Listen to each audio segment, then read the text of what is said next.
یه تبسم که محاله، نه شبی پر از ستاره، یه نگاه سرد و بیروح منو تنها نمیذاره.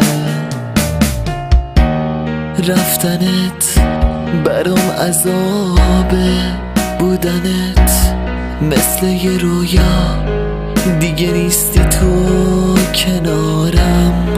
ناامیدم واسه فردا، دل من خیلی گرفته، آدما واسم غریبن، موندم اینجا تک و تنها، دارم از قصه میمیرم.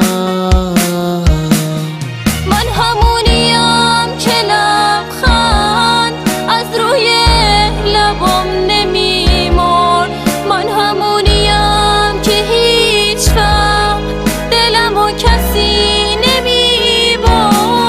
با نگاه اول تو دل به بودن با تو بستم، تو رو با غریبه دیدم، سرد و بی صدا شکستم.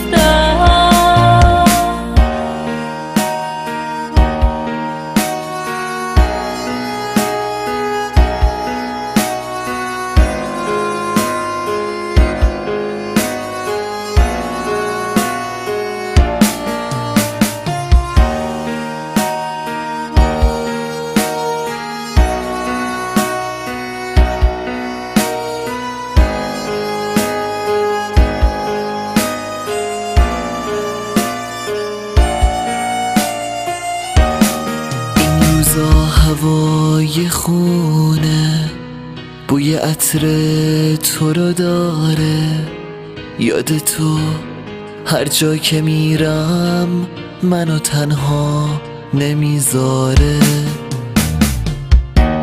میشینم توی خیالم، سر و شونه هات میذارم، مثل ابرای زمستون از ته دلم میبارم. بودنت برام نیازه، یه حضور قصه سازه، بیا برگرد تو کنارم واسه یه شروع تازه.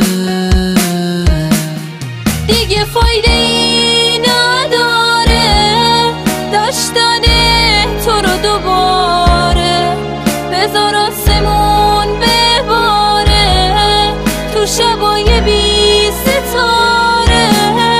راه برگشتی نداری به من و این قلب سادم، میخوام تا واسه یک بار روی حس